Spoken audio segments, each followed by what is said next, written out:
നമുക്ക് കേട്ടിട്ട് ഫോർ ഹിന്ദിയിലെ വളരെ ഇമ്പോർട്ടൻ്റ് ഭാഗമായിട്ടുള്ള അഷ്ടചാപ്പ് നോക്കാം കേട്ടോ. അഷ്ടചാപ്പ് എന്താണ്?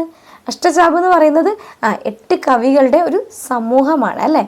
ഈ അഷ്ടചാപ്പ് ആരാണ് സ്ഥാപിച്ചത്? അഷ്ടചാപ്പിൻ്റെ സ്ഥാപകൻ അല്ലെങ്കിൽ സ്ഥാപക് കോൻഹെ എന്ന് ചോദിച്ചു കഴിഞ്ഞാൽ വിട്ടൽനാഥ് കേട്ടോ.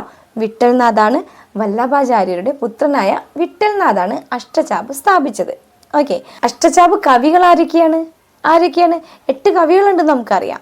അതിൽ 4 പേര് വല്ലഭാചാര്യരുടെ ശിഷ്യന്മാരും 4 പേര് വിട്ടൽനാഥിൻ്റെ ശിഷ്യന്മാരുമാണ് അല്ലേ. അപ്പോൾ ഈ 8 പേര് ആരാണ് നമ്മൾ പഠിച്ചിരിക്കണം. ഓക്കെ, വല്ലഭാചാര്യരുടെ ശിഷ്യന്മാർ ആരൊക്കെയാണ്? പ്രധാനമായും സൂർദാസ് ആണ് അല്ലേ. സൂർദാസ്, കൃഷ്ണദാസ്, കുംഭൻദാസ്, പരമാനന്ദദാസ്. ഓക്കെ, ഇത്രയും പേരെ മനസ്സിലാക്കി വെക്കുക. ഇതുപോലെ തന്നെ പഠിക്കണം. കാരണം ഇപ്പോൾ 3 പേരെ ഇതിന്ന് തരും, ഒരാളെ മാറ്റി തരും. ചിലപ്പോൾ നന്ദദാസ് തരും. എന്നിട്ട് ചോദിക്കും വല്ലഭാചാര്യരുടെ ശിഷ്യനല്ലാത്തത് ഇതിലാരെന്ന് ചോദിക്കും. അപ്പോൾ നമുക്ക് അറിയണം നന്ദദാസ് വല്ലഭാചാര്യരുടെ ശിഷ്യനല്ല എന്ന് അറിഞ്ഞാൽ മാത്രമല്ലേ പറയാൻ പറ്റുള്ളൂ. അതുകൊണ്ടാണ് ഇത് ഇങ്ങനെ തന്നെ സെപ്പറേറ്റ് പഠിക്കണം. വല്ലഭാചാര്യരുടെ ശിഷ്യന്മാർ 4 പേരും അതുപോലെ വിട്ടൽനാഥൻ്റെ ശിഷ്യന്മാർ 4 പേരും. ഓക്കെ, വല്ലഭാചാര്യരുടെ ആരൊക്കെയാണ്? സൂർദാസ്, കൃഷ്ണദാസ്, കുംഭൻദാസ്, പരമാനന്ദദാസ്.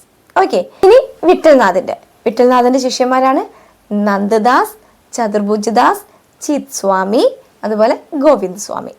നന്ദദാസ്, ചതുർഭുജദാസ്, ചിത് സ്വാമി, ഗോവിന്ദ് സ്വാമി. ക്ലിയർ ആയില്ലേ? ഇനി ഇതിൽ വളരെ ഇമ്പോർട്ടൻ്റ് ആയിട്ടുള്ള ഒരു ക്വസ്റ്റ്യൻ ആണ് സ്ഥാപനം എപ്പോഴായിരുന്നു എന്നുള്ളത് കേട്ടോ. അഷ്ടചാപ്പ് സ്ഥാപിച്ച വർഷം 1565 മറക്കരുത്. ഡിജിറ്റ് 1565.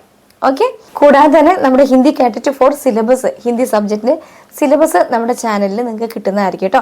മെമ്പേഴ്സ് ഓൺലി ഗ്രൂപ്പിലാണ്. അപ്പോൾ നിങ്ങൾക്ക് ആർക്കെങ്കിലും ജോയിൻ ചെയ്യാൻ താല്പര്യമുള്ളവരുണ്ടെങ്കിൽ നമ്മുടെ ചാനൽ സബ്സ്ക്രൈബ് ചെയ്ത് കഴിഞ്ഞാൽ ഒരു ജോയിൻ ബട്ടൺ കാണും.